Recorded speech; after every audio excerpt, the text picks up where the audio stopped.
Bonsoir et bienvenue sur ce plateau. Ce soir, KTO vous invite à soutenir la Fondation Saint-Irénée basée à Lyon. Et dans cette émission, nous avons choisi de mettre particulièrement en valeur son engagement auprès des personnes vulnérables. Des représentants d'associations soutenues par cette Fondation Saint-Irénée sont présents avec nous. Nous allons parler de leurs actions si précieuses et souvent si peu mises en avant dans notre société.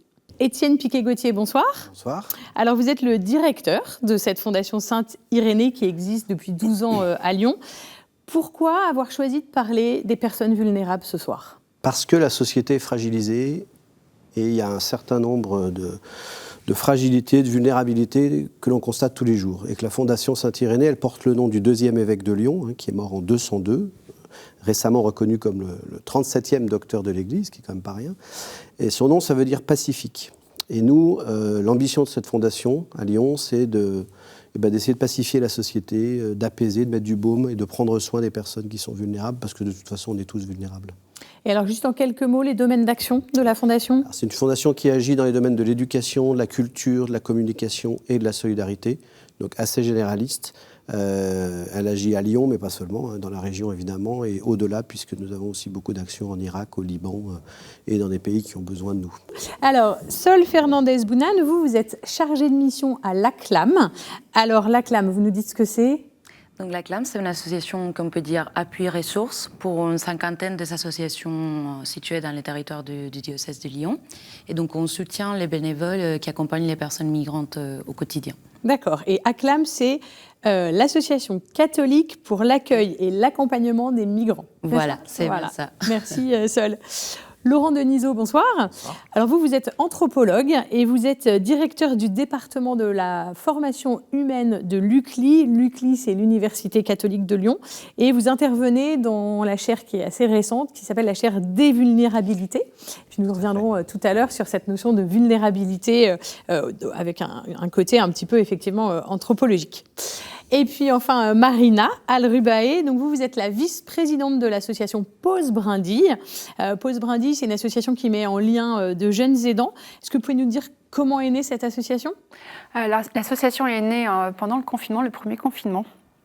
Donc Axel Anderlé, qui en est la présidente, a eu à accompagner aussi sa fille Salomé, qui est aussi en situation de handicap, et sa grande fille, Lou, qui elle aussi est adolescente. Et elle s'est rendue compte de l'incidence que ça peut avoir, en fait, le fait d'avoir été isolée, de voir sa fille être coupée de ses copines, comment ça a pu avoir un impact sur sa grande fille. Elle s'est rendue compte aussi que le fait qu'elle s'est occupée en particulier de Lou, en fait, je ne dirais pas qu'elle mettait de côté sa première, mais qu'elle avait aussi fait partie aussi de l'écosystème entre guillemets familial et qu'elle devait être prise en compte dans cet accompagnement-là auprès de la petite sœur.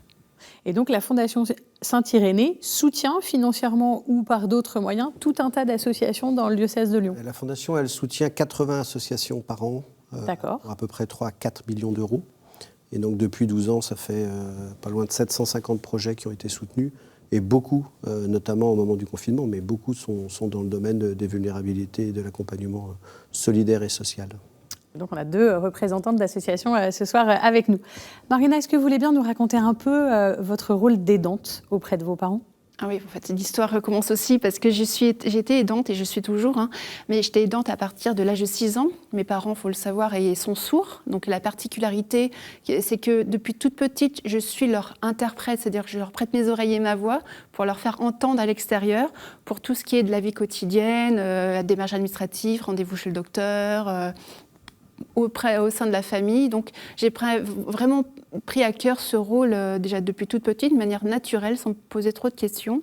Et c'était le fait que je pouvais faciliter la vie de mes parents au quotidien qui fait que j'ai dit j'ai un rôle à jouer auprès d'eux. Ils ne m'ont pas demandé, mais c'était indirectement. Et l'exception est devenue une habitude et j'ai grandi avec ce rôle d'aidant. En parlant la langue des signes. Ouais. Et c'est un reportage que je vous propose d'aller regarder, puisqu'on va partir à Lyon, un reportage qui est tout à fait autour de votre engagement, Marina, puisque l'association Pause Brindille, vous l'avez dit, elle a été créée pour accompagner les aidants et principalement les adolescents, pour qu'eux aussi se sentent moins seuls. Et notre journaliste Geoffrey Defebvre est allé à Lyon à la rencontre de Sorène, Livia et Ella.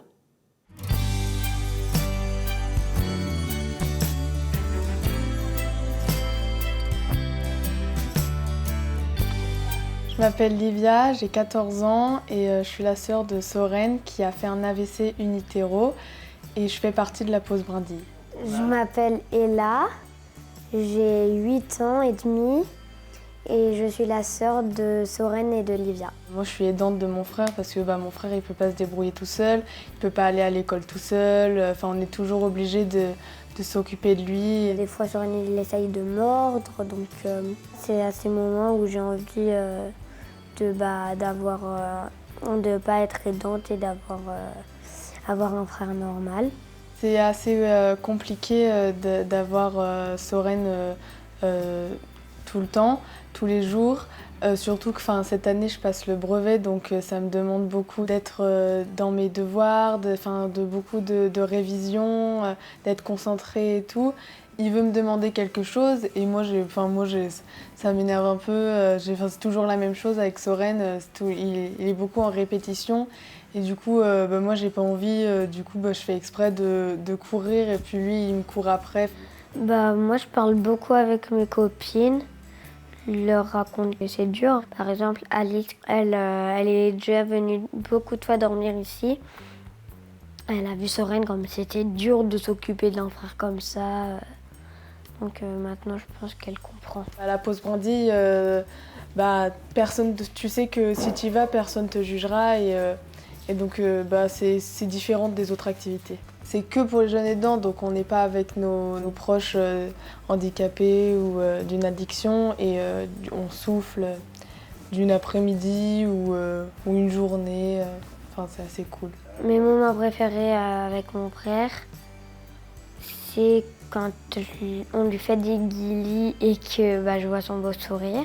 Des fois j'ai des moments avec Sorène où on rigole ou par exemple des fois le soir il est un peu coquin, quand il va se coucher il dit qu'il va dormir avec moi et du coup ça le fait rire parce qu'il sait que c'est faux, il fait exprès et donc moi je rentre dans son jeu et puis on rigole ensemble. Être aidant avec mon frère, c'est positif. On peut écouter de la bonne musique, que ma maman aime pas trop et tout ça, mais moi c'est mes chansons préférées. Donc je pense que c'est bien.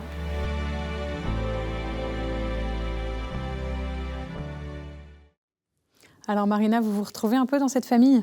Je me connais complètement dans tout ce que disaient ces jeunes filles. Je dirais qu'en fait, les aidants, il n'y a pas de statut propre juridique, mais c'est un terme générique qui permet de mettre en lumière cette population invisible qui se tait, qui accompagne au quotidien un proche en situation de vulnérabilité. Et ça concerne aussi les jeunes qui ont des enfants qui ont entre 6 et adolescents et adultes. Allez-y. Et du coup, en fait, être aidant, beaucoup de jeunes ne se reconnaissent pas tant que tels. Je dirais qu'ils aident de manière naturelle. C'est différent que d'être frère et sœur ? Parce qu'un frère ou une sœur, il peut aider ? Oui, en fait, on peut aider en étant que frère et sœur, mais il y a une particularité avec les jeunes, c'est que quand ils ont un proche, un frère, une sœur, un parent, qui soit vulnérable lié à la santé ou au handicap, il y a une aide, en fait, une responsabilité supplémentaire d'aide à apporter qui font qu'ils vont s'occuper par exemple de soins, de la toilette des parents, du repas, en plus de l'école. Donc ils vont mettre leur vie de jeunes de côté pour assumer ces responsabilités au quotidien sans le dire en silence. Ce n'est pas des choses dont ils parlent sur la cour de récréation. Non. Et quand on a un professeur qui ne comprend pas ou qui ne connaît pas la situation et l'enfant n'a pas pu faire son devoir parce qu'il s'est occupé en effet de la toilette de ses parents notamment, c'est quelque chose qui manque dans sa jeunesse. Et donc il faut vraiment lui apporter une aide, en tout cas le fait qu'il ne se sente pas seul. Exactement. Il y a beaucoup de solitude, en fait, de taire cette... De l'aidant. Oui. Et avant tout, c'est remettre, en fait, le jeune dans son rôle de frère et de sœur ou d'enfant. Avant tout, cette relation-là qui est importante. Alors, qu'est-ce que vous faites à Pause Brindille pour ces ados ? Alors, nous avons, en fait, donc, la Pause Brindille, en fait, créé une communauté d'aidants, de jeunes aidants qu'elle accompagne, qu'ils soient des enfants, des jeunes adultes, des adolescents. Et il y a autour de 3 axes qui est de sensibiliser pour parler de cette situation dans les établissements et dans les structures hospitalières, parce qu'il y a besoin de faire connaître aussi les spécificités et les besoins. Il y a aussi de soutenir ces jeunes tout le long de l'année à travers des temps d'échange, de partage, que ce soit aussi ce qu'on appelle brin partage, c'est des événements très spécifiques où on va créer du lien autour d'activités ludiques et autour aussi d'une plateforme d'écoute aussi brindée écoute qui permet avec d'autres jeunes de déposer son fardeau quand c'est trop difficile. Et après, c'est de faire communauté aussi pour sortir de cette solitude et appartenir en fait à une tribu qui permet de créer en fait du lien social et de sortir de sa situation quotidienne. À vous entendre, on a l'impression qu'encore plus que d'autres ados, peut-être Laurent pourra nous éclairer sur est-ce que l'adolescence a un moment peut-être encore plus particulier, mais plus que d'autres ados, ils ont besoin de faire corps avec les autres aidants. Vous l'avez ressenti dans votre vie quand vous étiez plus jeune ? Oui, en fait, idéalement, j'aurais voulu rencontrer la Pause Brindille à ce moment-là. J'ai cru que j'étais toute seule à vivre cette situation et je sentais et je savais qu'il ne fallait pas que j'en mette davantage de différence dans un quotidien qui veut être normé. Je voulais être déjà comme tous les enfants, être normale. Et j'ai senti que si je mettais ça sur la table, je serais pointée du doigt en me disant je serais quelqu'un qui serait mis encore plus de côté. Et j'avais besoin alors oui, j'aurais voulu en fait avoir ce soutien-là à ce moment-là. Laurent, l'adolescence, c'est un moment peut-être un peu particulier ? Mais écoutez, oui, je crois que c'est un moment charnière, évidemment. C'est un entre-deux entre l'enfance et la vie d'adulte. Un entre-deux qui peut se prolonger avec plus ou moins de bonheur, d'ailleurs. Et je crois qu'on est dans des sociétés qui accompagnent moins sur le plan du collectif, ce moment de passage. En anthropologie, on a une grande notion qui est la notion des rites de passage. Eh bien, dans notre société, l'adolescence est assez déritualisée. Ce qui n'est pas le cas de nombreuses sociétés, notamment des sociétés traditionnelles, qui vont marquer socialement ce passage. Donc effectivement, on peut penser que c'est d'autant plus une période d'isolement. Ouais, d'où l'intérêt de partager. Est-ce que vous avez la même chose aussi chez les personnes qui aident les migrants ? Exactement, je pense que ça se connecte beaucoup dans le sens où les personnes qui accompagnent les personnes migrantes, ils sont aussi, ils partagent la souffrance que ces personnes vivent au quotidien et donc ils ont beaucoup de charges émotionnelles, ils peuvent se trouver fatigués, ils ne savent pas trop comment agir. Donc nous à la CLAM, ce qu'on fait, c'est qu'on les met en lien et on les montre qu'ils ne sont pas toutes seules et qu'ils peuvent avoir un réseau dans lequel s'appuyer en fait. Et vous arrivez, alors l'une ou l'autre, peu importe, à faire en sorte que ces aidants, ils ne voient pas que la difficulté, mais ils voient aussi la beauté, comme le dit la petite Ella à la fin. En fait, on soutient la joie de vivre de ces jeunes. En fait, vous êtes certes aidant de votre proche, mais vous avez aussi à vivre votre jeunesse, en fait, de ne pas oublier cet aspect-là aussi, et que c'est possible d'allier les deux. Est-ce que ça révèle quelque chose de notre humanité, tout ça ? En fait, à partir du moment où on est en relation, on est vulnérable. Donc, tu parlais tout à l'heure de ceux qui accompagnent les migrants, et on voit bien depuis plusieurs années que ces gens-là se fatiguent parce qu'ils se livrent et puis parce qu'ils partagent une expérience. Et en effet, ça peut agrandir ou révéler une blessure ou une faiblesse. Et nous, on a à cœur justement d'accompagner ces personnes. Parce qu'on devient aidant, et donc quand on est aidant, on est encore plus fragile.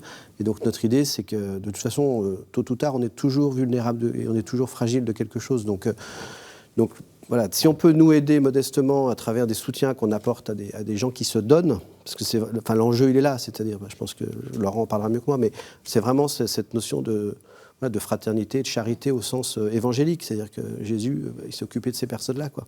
Il a repéré les fragiles. Oui, alors là, vous parlez de Jésus et forcément, l'aspect catholique peut jouer, mais ça ne devrait quand même pas être un peu le souci de toute la société de s'occuper de nos plus vulnérables ? En fait, la Fondation Saint-Irénée, elle est reconnue d'utilité publique. Donc, ça fait partie de son boulot. C'est une sous-traitance, entre guillemets, de l'État. Mais moi, j'aime à le dire, c'est-à-dire que quand on fait un don à la Fondation Saint-Irénée, il y a une aide, il y a un avantage fiscal. Donc l'État est bien conscient que les associations sur le territoire, elles font le boulot de l'État.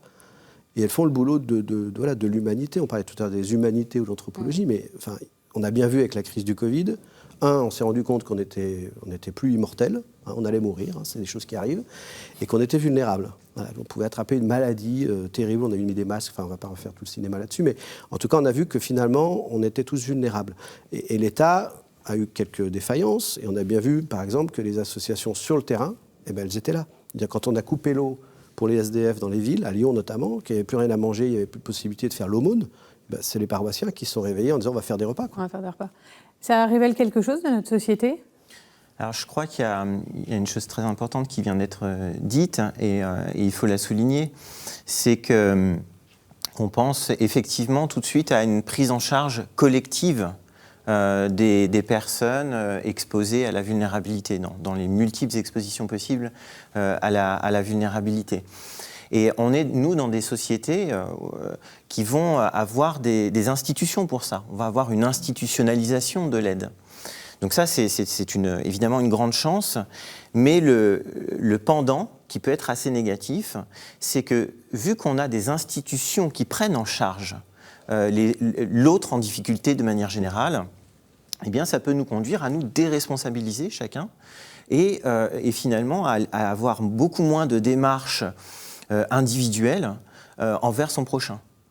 Donc ça, c'est l'autre enjeu de l'institutionnalisation de l'aide aux personnes, c'est que moi, je peux me dire, quand je croise un sans-abri dans la rue, eh bien, d'autres sont là pour le prendre en charge.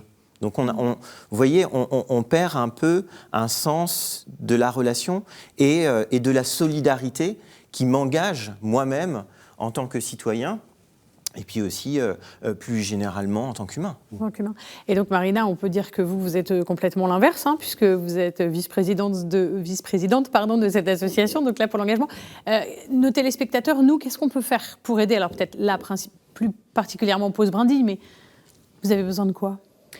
Pour la pause brindille, c'est d'être attentif pour les téléspectateurs, de dire en fait peut-être qu'autour de moi j'ai quelqu'un que je connais, un jeune qui est dans cette situation que j'ai laissé faire en fait parce que je trouvais ça normal qu'il accompagne un proche, mais que ça a une incidence vraiment sur son quotidien. D'oser aussi l'aborder, lui en parler. De quoi as-tu besoin ? Comment je peux t'aider ? Si tu souhaites en parler, je suis là. Oser en fait passer le pas et lever le tabou, dire ça me regarde pas, mais si en fait rien que par la parole, l'engagement d'aller vers l'autre et d'instaurer ce dialogue-là, c'est le début peut-être pour ce jeune d'oser franchir le pas et d'en parler. Franchir le pas. Et en tout cas, vous pouvez aller voir le site internet, c'est lapausebrindille, donc tout au singulier, .org. Voilà, donc comme ça vous aurez pas mal d'informations sur ces jeunes aidants qui accompagnent principalement leur famille, parents, frères et sœurs. Et j'ajouterais que c'est vraiment, quand on vit cette situation particulière, c'est une richesse parce que le jeune acquiert en fait une façon d'être humaine aussi, et qui peut aussi développer de manière exponentielle, de manière lumineuse pour sa vie d'adulte. Ouais, d'ailleurs, vous, je crois que votre métier, il est un petit peu lié à ce que vous avez vécu. Vous avez écrit un livre. Oui, en fait, les aidants proches pour les nuls. Voilà. Comme ça, tout est dit. Voilà, c'est un guide pratico-pratique, mais là, c'est de manière plus générale. Et il était une voix aux éditions Mazarine où je retrace ma vie d'aidante, de jeune aidante de 6 à 24 ans. Est-ce que j'en ai fait ? Est-ce que j'ai appris de cette expérience-là ? Et en un mot, qu'est-ce que vous en avez fait, s'il y a une chose qui prend le dessus ? Ce que j'ai fait, une chose, c'est l'humain. Je sais pas, il y a quelque chose de lié à l'humain qui transparaît devant tout ça, quoi. L'humain, avant tout. L'humain. Alors l'humain, c'est aussi un des sujets très importants. Je vous invite, on va aller dans un autre reportage, voir les migrants. Alors les migrants, ils arrivent, ils n'ont pas de travail, ils n'ont pas de repères, et ils ont vraiment besoin de tout. Et le pape François nous a appelés à accueillir ces gens-là. Et depuis, il y a de nombreuses associations qui proposent de les aider. Et Sybille Delettre est partie à la rencontre de Famille, qui est une des associations sur le territoire lyonnais, épaulée par la CLAM, et qui soutient entre autres Nour, Atta et leur fils. Nour et Atta sont arrivés en France il y a 2 mois. Ce couple de Syriens avec 2 enfants était réfugié depuis 2013 au Liban. Mais leur vie sur place s'est beaucoup dégradée à cause de la crise qui secoue le pays depuis 2019. يعني عانيت كثير في بالمشافي وعند الأطباء بدون أي إفادة فأنا قررت إنه أسعى إني أطلع على أي بلد أوروبي لحتى يعالج الصبي وأقدر أعمل له العلاج الصحيح. Après des démarches auprès de Santé Gidio, le couple s'est envolé pour la France. Ils ont été accueillis en mars dernier par une association paroissiale de la banlieue lyonnaise, Famig. Ouh là là, bravo! Depuis 2017, cette association met à disposition de familles de réfugiés cet appartement. Et au départ, lorsqu'une famille arrive, elle arrive sans aucune ressource, sans aucune possibilité. Donc nous nous assurons l'intégralité de la prise en charge. Grâce à Famig, Nour et Atta sont donc accompagnés au quotidien. Leur loyer, leurs courses sont payés par l'association et des bénévoles viennent régulièrement les aider. Est-ce que tu préfères, encore une fois, qu'on t'accompagne ? Mais pour cette famille, pour tout ce qui est juridique, comme la demande de papier, c'est l'association ACLAM qui intervient. Bonjour Atta, bonjour. L'ACLAM a été créée en 2015 dans le diocèse de Lyon, après l'appel du pape François à accueillir les migrants. Elle fédère et soutient une 50aine de petites associations comme Famig. Pour Madame Nour, vous avez le numéro OFPRA. Ça, c'est très important. Quelquefois, elles ont besoin d'aide. Comment on assure un appartement ? Qu'est-ce qu'on peut faire au niveau juridique pour une famille qu'on accompagne ? Accompagner une famille en difficulté, ça nous met en souffrance psychique. Qu'est-ce qu'on peut faire ? Nous, on est là en fait pour répondre à leurs besoins. Et on est vraiment au service des associations. La CLAM propose une aide inconditionnelle et surtout intégrale, avec l'idée de se mettre totalement au service des besoins des associations du réseau. En fait, on est vraiment sur l'humain avant tout. On est vraiment sur la dignité de l'être humain. On veut tous, en fait, une vie digne et libre pour toutes les personnes, quelles qu'elles soient, en fait. Et ça, je pense que c'est vraiment, vraiment allié à nos valeurs catholiques et on le vit vraiment. Un accompagnement global qui permet à toutes ces familles de pouvoir s'installer durablement en France. C'est le cas de Ayam. Il est arrivé en 2019 et aujourd'hui, ses enfants vont à l'école et lui vient de décrocher le niveau B2 de maîtrise du français, ce qui va lui permettre de trouver un travail. Le lien et les relations, pour moi et pour ma famille, plus important que l'autre type de l'aide. Parce que les relations m'ont permis d'avoir la confiance. La CLAM soutient 53 associations dans la région de Lyon, un soutien qui a permis l'année dernière d'accompagner plus de 700 personnes. Alors Sol, le président Henri, le président de Famig, nous dit qu'ils ont besoin de plein de choses, mais la première chose dont ils ont besoin, ces migrants, s'ils arrivent ? La première chose, je dirais, ça va dépendre un peu du public, mais ça pourrait être un élément commun d'avoir un accueil chaleureux, dès qu'il y a des gens qui les attendent, qui sont là pour les soutenir, et de se sentir reçus comme ça. Et après, il y a beaucoup de démarches qui vont arriver, donc ils vont avoir besoin de ce soutien. Des démarches notamment administratives ? Administratives, mais pas que. Il a aussi l'ouverture des droits sociaux, l'apprentissage du français, la recherche d'emploi, une fois qu'ils auront les droits au travail. Donc il a beaucoup de différentes choses à prendre en compte. En ce moment, il y a pas mal de migrants qui arrivent à Lyon ? Oui, surtout avec la crise ukrainienne. Donc on a vu qu'il y a eu une grosse vague qui est arrivée en Europe et aussi dans notre région. Et nous, à la CLAM, on a déjà accueilli une trentaine de personnes et bientôt plus. Et bientôt plus. Il faut vraiment souligner, enfin je pense qu'il faut le dire, mais ce n'est pas que à Lyon, de voir comme les catholiques, les communautés se sont réveillées. Moi j'ai souvenir quand j'étais enfant, on chantait un chant qui s'appelait « Laisseras-tu à l'étranger ?» Voilà. En fait, ça ça restait un champ. Et on a vu qu'avec la crise en Irak, en Syrie notamment, et maintenant en Ukraine, de voir que les cathos se bougent. Il y a des appartements qui se libèrent, on accueille sur son canapé. Alors, il ne faut pas que ça dure trop longtemps, on peut reparler après. Mais en tout cas, on voit qu'il y a une vraie mobilisation et un vrai engagement. Et c'est là qu'elle se vit la fraternité. C'est là qu'elle se vit la charité. On n'est plus sur des mots sur un papier. C'est-à-dire que là, on est vraiment dans le dur et que quand on est déçu par les personnes qu'on accueille ou parce qu'ils nous fatiguent, parce qu'on ne se comprend pas, on voit qu'il y a un épuisement, mais on sait pourquoi on se fatigue. C'est ce que j'allais dire. Je pense qu'on ne mesure pas ce que ça veut dire accueillir un migrant. Chez soi ou pas chez soi d'ailleurs, mais en tout cas l'accompagner comme là, on voyait Henri le fait et puis l'autre famille. C'est tous les jours, C'est tous les jours, toutes les nuits, des WhatsApp, des emails, des coups de téléphone, trouver un pédiatre. Enfin, déjà dans notre vie de parents, on sait ce que c'est de s'occuper de nos enfants. Quand on s'occupe de ses parents, c'est encore autre chose, de personnes qui sont étrangères, mais qui finalement sont beaucoup plus proches peut-être que nos cousins ou nos frères et sœurs, parce que ça devient vraiment des frères en humanité, des frères et sœurs en humanité. Et là, on le vit vraiment. Et moi, je suis très fier de cette mobilisation et de voir que, oui, on a créé une institution de plus qui s'appelle la CLAM. N'empêche qu'elle était en place et quand les Ukrainiens... Il a fallu envoyer un car chercher des Ukrainiennes, parce que c'est essentiellement des femmes avec des enfants. On a su se mobiliser. En une journée, c'était plié, on avait trouvé des logements et on travaille très bien avec les mairies, avec le conseil régional, etc. Donc, c'est ce que j'allais dire. L'immigration, ça peut rester un sujet tendu en politique, on l'a vu. Même chez les chrétiens. Voilà.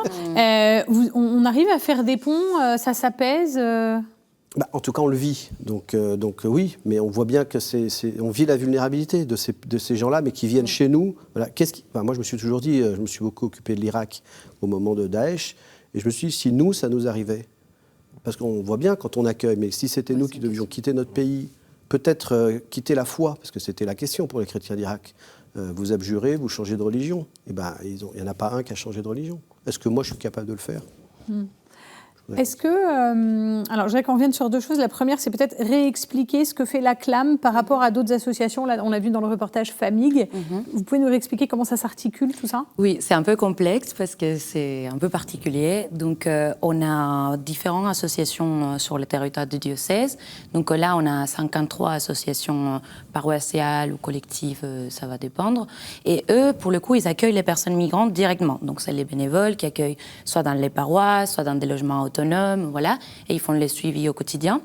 Mais des fois, on se rend compte qu'ils ont besoin de soutien, parce que, comme Étienne l'a bien dit, c'est fatigant, il y a beaucoup de démarches. Donc nous, à la CLAM, ce qu'on fait, c'est qu'on est à leur écoute, on écoute leurs besoins, et on essaye de mettre en place des services qui vont aider à que cet accompagnement se passe de la meilleure manière possible. Ça s'est traduit dans des assurances, par exemple, pour assurer les personnes et les logements où ils habitent, l'accompagnement juridique, de comment les aider dans les démarches, des services en santé mentale pour que ces personnes puissent avoir un suivi psychologique. Donc on essaye de proposer des différents services. Ouais. Et votre action, elle est reconnue, elle est comprise par votre entourage ? Oui, très bien. Ça va dépendre, mais en général, oui, c'est bien accepté.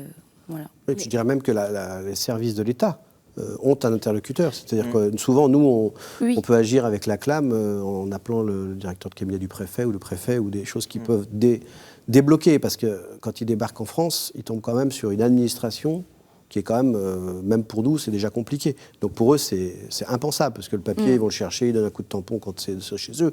Ici, c'est beaucoup plus compliqué, il faut quand même connaître les arcanes de l'administration française. Ça, c'est sûr. Il faut les aider juridiquement aussi. Ça. Sol, vous nous parliez de l'accompagnement psychologique, et on sait tous que le parcours d'exil des migrants est souvent très difficile. Ils ne sont pas arrivés là parce qu'ils l'ont choisi. Souvent, c'est contraint et forcé.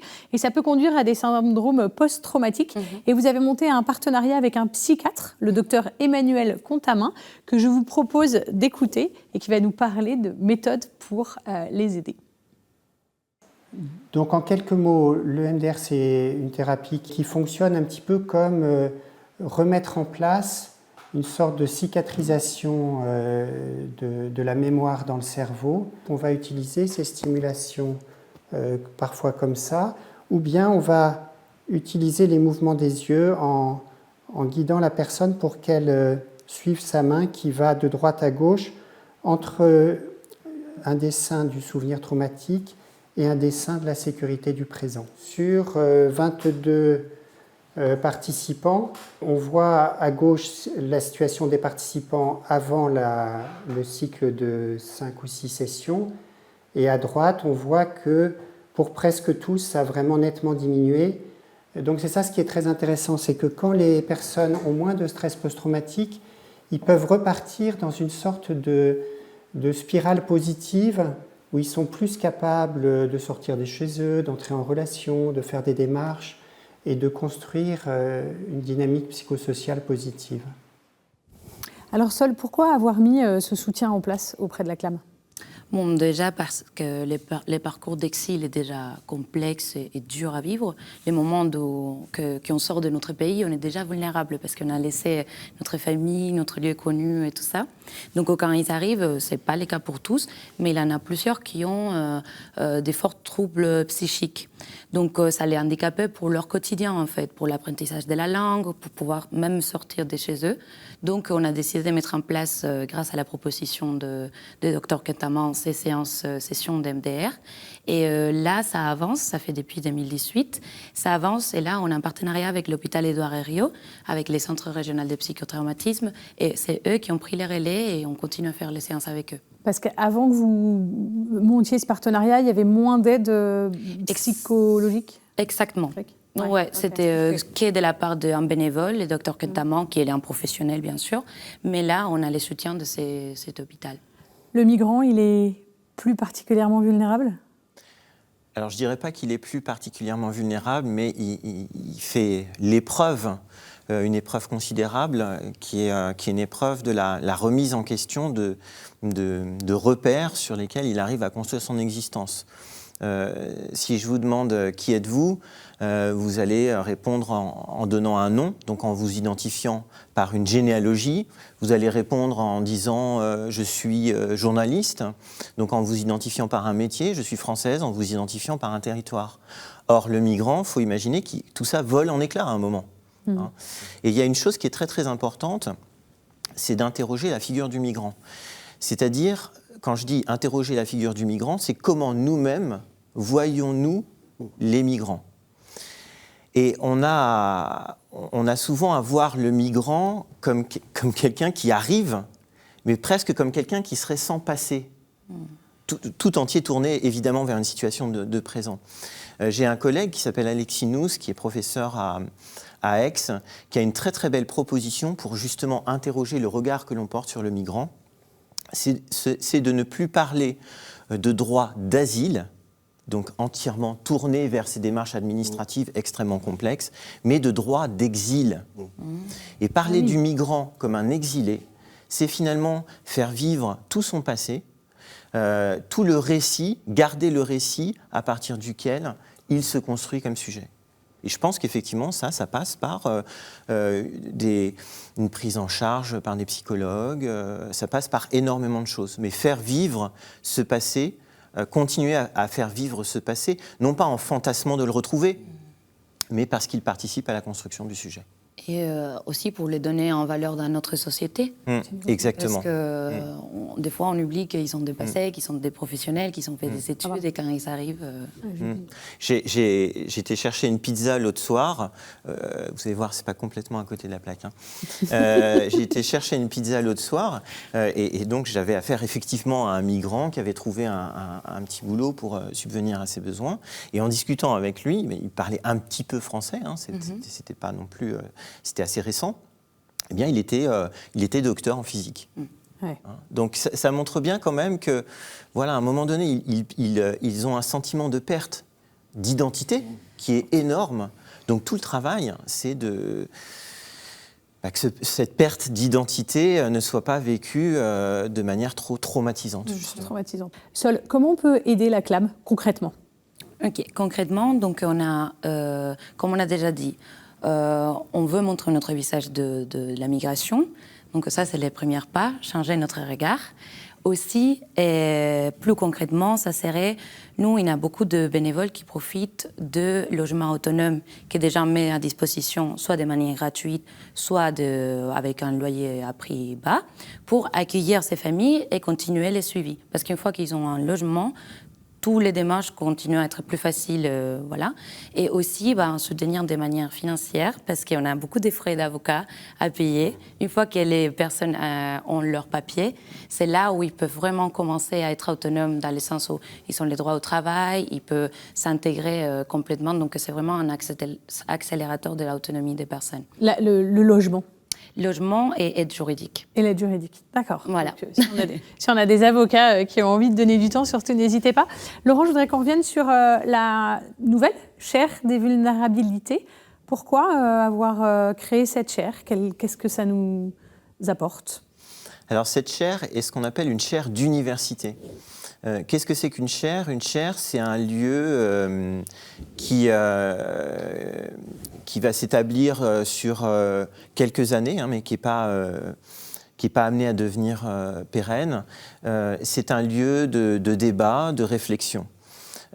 C'est un thème qui a été retenu pour contribuer à l'Université catholique à ce grand débat autour de la vulnérabilité. Entre-temps, il y a eu le Covid. Et donc, on voit bien que ça a profondément changé notre approche de ce que l'on appelait la vulnérabilité. Et il y a une première originalité dans nos réflexions, c'est que c'est une chaire non pas dédiée à la vulnérabilité, comme on en parlait il y a 5-6 ans dans les colloques en sciences humaines, mais aux vulnérabilités, c'est-à-dire faire exister les vulnérabilités multiples. Alors, juste rapidement, les vulnérabilités, est-ce qu'on peut mettre des mots concrets? C'est des vulnérabilités psychiques, économiques, c'est quoi? Alors, pendant longtemps, on parlait des personnes vulnérables. Les personnes vulnérables, souvent, on les appréhendait à travers les deux extrêmes de la vie. Les personnes très jeunes ou les personnes âgées, ou à travers la maladie, le handicap, etc. Parler des vulnérabilités au pluriel, c'est parler évidemment des vulnérabilités liées à la santé, au très jeune âge, au très grand âge, mais c'est aussi faire exister des vulnérabilités économiques, des vulnérabilités politiques, des vulnérabilités scientifiques, des vulnérabilités écologiques. Alors, en quoi tout ça, c'est un sujet d'étude pour vous et comment vous pouvez vous nourrir de ce que disent aujourd'hui Marina et Sol? Alors, c'est un sujet d'étude, j'aurais presque tendance à dire c'est une croisade d'études. Ces témoignages qui nous parviennent du terrain posent beaucoup de questions. Alors là, on est surtout sur des parcours de personnes qui sont confrontées à la vulnérabilité. Qui sont confrontées, je le souhaite pour eux, dans une période plus ou moins longue.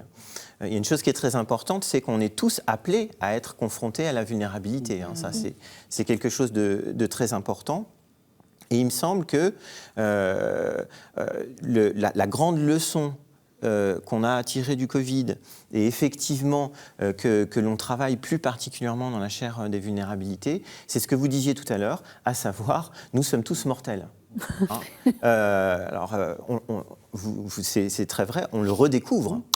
On le redécouvre. On redécouvre que nous sommes mortels, et nous sommes mortels pas parce que nous sommes humains, mais parce que nous sommes vivants. Donc en fait, la vulnérabilité n'est pas le propre de l'humain. Alors là, on parle d'humain, mais la vulnérabilité est le propre du vivant. Donc ça, c'est un axe aussi très fort dans la chaire de l'Université catholique de Lyon. Moi, ce que j'ai aimé dans cette démarche du recteur Artus, c'était vraiment d'abord d'avoir une équipe pluridisciplinaire. Et ça, c'est vraiment très important. Et puis, ça nous donne à nous, Fondation Saint-Irénée, des sujets de réflexion, parce que nous on agit beaucoup dans l'urgence, ou au contraire quand il y a un parcours, une association qui se crée, c'est un lancement, et là on est très contents nous de cofinancer cette chaire, parce qu'on va avoir en fait des réflexions, et ça nous porte aussi dans ce qu'on veut faire et dans ce qu'on veut soutenir, parce qu'il y a énormément de causes, mais il n'empêche qu'il faut de toute façon essayer d'adresser le maximum et le mieux possible, et si possible dans la durée, quoi. Vulnérabilité, fragilité, c'est la même chose? Alors, moi, j'aurais tendance à les distinguer, mais vous savez, en sciences humaines, on n'est jamais d'accord avec son collègue. Mais bon, on est plusieurs à faire des distinctions quand même.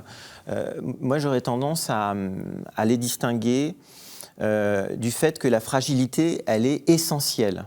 Essentielle dans le sens où, c'est ce qu'on disait à l'instant, à partir du moment où nous sommes vivants, nous sommes confrontés à la mort. Donc ça fait partie de notre condition, non pas humaine, mais notre condition de vivant que l'on partage avec tout le reste de la création. Et donc ça, c'est quelque chose qui va être très très important. La fragilité, donc, c'est ce qui fait notre condition de vivant.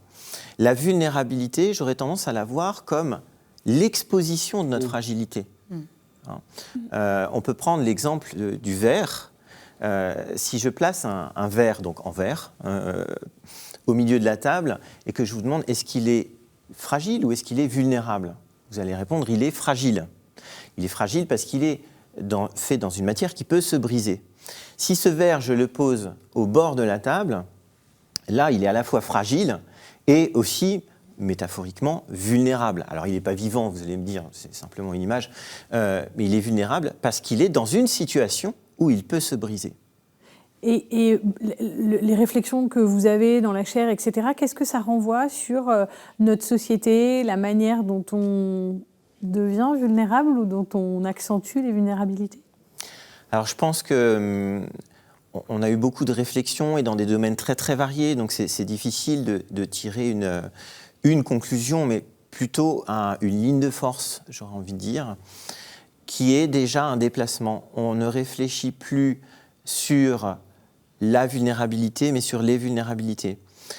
Et là, il y a un glissement d'un sujet qu'on a tendance à penser de manière individuelle. La vulnérabilité, c'est la vulnérabilité d'une personne dans un moment donné, dans une situation donnée. Et là, on passe aux vulnérabilités collectives. La vulnérabilité, c'est aussi la vulnérabilité d'un système financier. C'est aussi la vulnérabilité de la biodiversité, etc. Ce sont des vulnérabilités collectives. Et quels sont donc les enjeux de la prise en charge de ces personnes vulnérables dans notre société ? Alors, la prise en charge, c'est en même temps un élément de prise de conscience, je pense. La prise en charge, nous on est dans une société où on a la chance quand même d'avoir un État et avoir des institutions, qu'elles soient associatives, gouvernementales, etc., qui vont être très présentes dans la vie des personnes confrontées à la vulnérabilité. Bon, on n'est jamais suffisamment présent, faut être lucide, mais on a quand même cette chance-là. Moi, il me semble que ce qui est le plus important, et ça revient un peu sur des éléments de discussion de tout à l'heure, c'est de ne pas se déresponsabiliser de l'aide qu'on doit porter au prochain sous prétexte qu'il y a des institutions pour ça. Et alors, quel regard vous portez sur les actions que font Marina et Sol, entre autres, et qui sont parfois peu visibles ? Marina, elle disait quand elle était enfant, c'était invisible quasi ce qu'elle faisait. Quand elle était enfant, pardon. Ça reste. Ça reste. C'est donc mettre en lumière tout ça, pardon. Cette invisibilité, elle est, pour moi, elle est signe d'humilité aussi. Et je crois que là, on est dans un élément fort de ce à quoi nous convoque la fragilité de l'autre, qui est mon prochain. Vous disiez à qui je peux m'identifier tout à l'heure, le migrant à qui je peux m'identifier. Cette fragilité, elle nous convoque à la solidarité. Et la solidarité, ce n'est pas qu'une affaire institutionnelle. C'est l'affaire de chacun, c'est la responsabilité de chacun. Moi, j'ai bien aimé un moment parce que tu as utilisé le mot de changer de regard. Et en fait, c'est à cela que ça nous invite, y compris la chaire, c'est-à-dire dire, en fait, oui, on est vulnérable, mais il faut aussi accepter de se faire aider. Et accepter de se faire aider, ça ouvre notre cœur, en fait. Et ça, il faut vraiment, c'est pour moi un vrai changement des années qui viennent. On a vécu dans une époque où il fallait surtout avoir une stature, une façade, etc., et puis pas montrer sa fragilité, y compris pour un père de famille. Et moi, je trouve que ce qu'il y a de plus beau, c'est de montrer à ses enfants sa fragilité.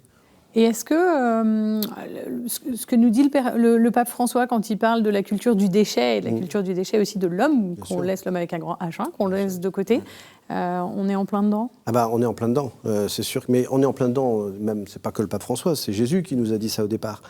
Et en fait, il faut se rapprocher du Christ et le regarder tel qu'il a vécu à l'époque. Et il a tout à fait... il était toujours en dialogue avec ces personnes vulnérables. Et il a réveillé les gens dans les synagogues, etc. Et je trouve qu'on a ce rôle-là, nous, la Fondation Saint-Irénée, modestement, de mettre en lumière et d'accompagner le développement ou les actions de ces associations ou de la chaire, mais évidemment qu'on s'intéresse à l'homme, et la matière la plus importante, c'est l'homme, et vraiment de montrer qu'il ne vit pas pour lui-même, il ne vit pas tout seul, et qu'il est fragile, et qu'il est vulnérable, et qu'on a tous besoin les uns des autres. Et est-ce que notre rôle de chrétien, il est un peu particulier dans ce cadre-là ? En tout cas, c'est ce que nous disent ceux qui ne le sont pas. Très clairement, nous, si on nous le dit, on va... Voilà, mais je pense que ce que l'on croise, que ce soit des donateurs, que ce soit des institutions publiques, en fait, ils nous disent « Ah, mais vraiment, les chrétiens, on a l'impression qu'il y en a plus, et on voit disparition. » Mais dès qu'il y a un sujet social, dès qu'il y a un sujet de charité au sens propre, les chrétiens sont là et se lèvent, y compris ceux qui sont éloignés et qui ne sont plus sur les bancs des églises. Et ça, je trouve que c'est plutôt la bonne nouvelle. Ouais. Vous ressentez la même chose ? Oui. La mobilisation depuis l'appel du pape en 2015 pour accueillir les migrants et la réponse qu'il a eue ici, c'est énorme. 53 associations avec des bénévoles qui sont là au quotidien, personnes qui sont à la retraite, qui pouvaient être tranquilles chez eux. Non, ils sont là, ils accompagnent les gens et ils veulent vraiment créer une société plus juste, plus respectueuse avec ces personnes vulnérables. Et nos ados, dont on dit qu'ils ne sont plus dans les églises ? Ils ont un rôle, le fait qu'ils soient chrétiens ou pas d'ailleurs, ça joue. Ils ont un rôle à jouer particulier parce qu'ils sont confrontés à cette vulnérabilité au quotidien, en fait, ce qui déjà, je trouve, les enrichit.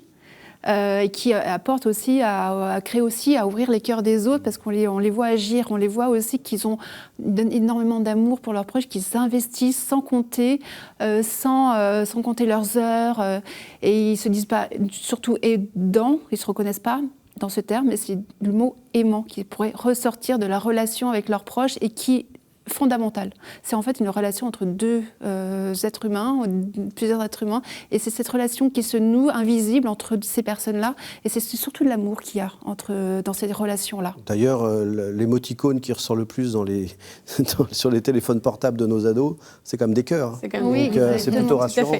Et le fait que la chaire soit à l'université catholique, ça a un gros impact ? Ça change les choses ? Alors, ça a un impact au sens où ça donne aussi une identité intellectuelle à l'Université catholique de Lyon. Après, je pense que c'est pas uniquement l'affaire des chrétiens. C'est-à-dire que c'est l'affaire de tous les citoyens, et citoyens au sens large, c'est-à-dire celui de se mettre au service de la cité, donc au service d'un collectif. Donc ça, c'est quelque chose qui va être important. Mais ce qui est très riche de monter une chaire d'université sur les vulnérabilités, c'est aussi de réaffirmer la place de l'université et le rôle qu'elle a à jouer dans notre société. L'université n'a pas vocation à être une tour d'ivoire du savoir qui parle un langage incompréhensible pour ses contemporains. Et je pense qu'il est important d'avoir une certaine vision d'une université engagée. D'ailleurs, ce sont deux chefs d'entreprise qui sont Tout à fait. les co-dirigeants de cette chaire. Ce n'est pas un universitaire, pardon, mais c'est quand même important de montrer que ce sont des chefs d'entreprise, notamment le président du groupe Vicat, qui est un cimentier, et Madame Hérault, qui était la présidente de la Compagnie nationale du Rhône. Donc c'est des gens qui sont déjà engagés dans la société, des chefs d'entreprise, ce n'est pas uniquement des universitaires, et ça montre en effet le rôle important. Je voudrais qu'on revienne sur les actions de la Fondation Saint-Irénée, et surtout comment on peut vous aider, de quoi vous avez besoin. Alors d'abord, vous, en tant que chef d'entreprise, parce que c'est quand même une petite entreprise. Non, mais en fait, on n'est pas tous appelés à aider. Il y a des gens qui n'ont pas ce charisme-là. Déjà, il faut admettre qu'on n'est pas capable, on n'est pas tous des saints comme vous, parce que j'ai un peu l'impression qu'on touche quand même à des choses importantes ici et essentielles. Mais il y a des gens qui vont le vivre par procuration, si j'ose dire, et ça peut être aussi par un don. Voilà, on peut aider, tu l'as dit tout à l'heure, soit en faisant un don, et dans la période en fait, en plus en France, on a quand même la chance d'avoir des avantages fiscaux si on donne. Voilà, on peut donner, c'est une façon d'aider. Et la Fondation, évidemment, elle ne vit que de dons, il n'y a pas de subvention publique. Le budget de la Fondation ? Alors, on essaie de collecter entre 3 et 4 millions d'euros par an, et tous les 1er janvier, on remet le compteur à zéro. Donc voilà, on n'a pas des subsides qui viennent d'appartements ou de choses comme ça. Donc oui, il faut aller chercher l'argent, mais notre rôle, c'est d'appeler, c'est de demander, et de mettre les gens en capacité de faire un don. Et comme le dit l'Évangile, on a plus de bonheur à donner qu'à recevoir. Donc allons-y, ça fait vraiment du bien, et c'est contagieux. Voilà, la générosité. Donc c'est pour ça que moi j'aime bien qu'on parle des belles choses. On a la chance d'avoir des beaux projets dans la Fondation Saint-Irénée, et ça donne envie. Et s'il y a des nouveaux porteurs de projets qui naissent, la pause brindille n'existait pas il y a très longtemps. Elle est née d'un besoin de la société. Ça vient d'Axel, en effet. Mais voilà, il nous en faut plein des Axel, qui soient des étincelles de joie et qui est le feu sacré. Elle a cette étincelle-là de vie, en fait, qu'elle Axel, c'est la présidente. Axel, la présidente.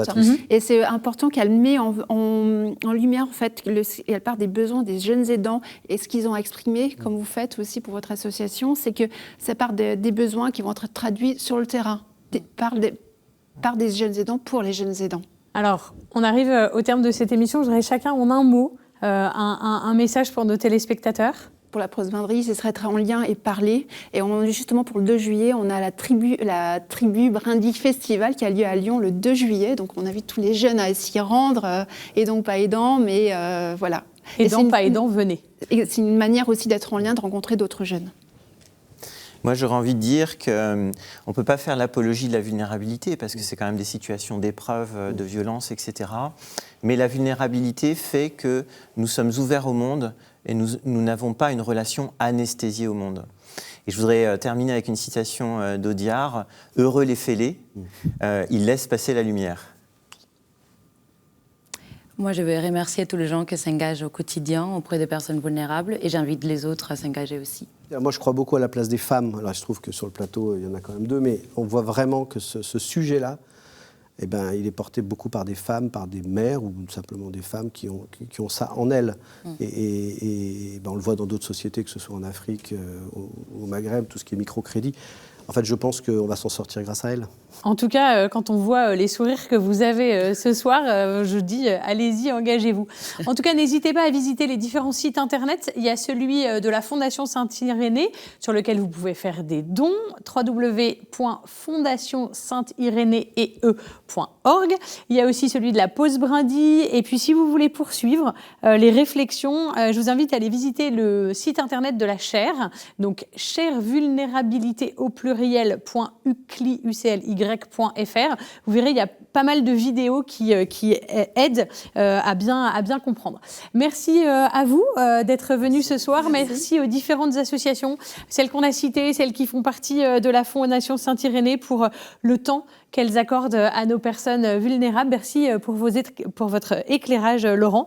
Et puis, bien sûr, merci à toute l'équipe mobilisée en régie, la rédaction de KTO pour la préparation de cette émission. Et merci à vous pour votre fidélité. Vous pouvez bien sûr revoir cette émission sur www.ktotv.com.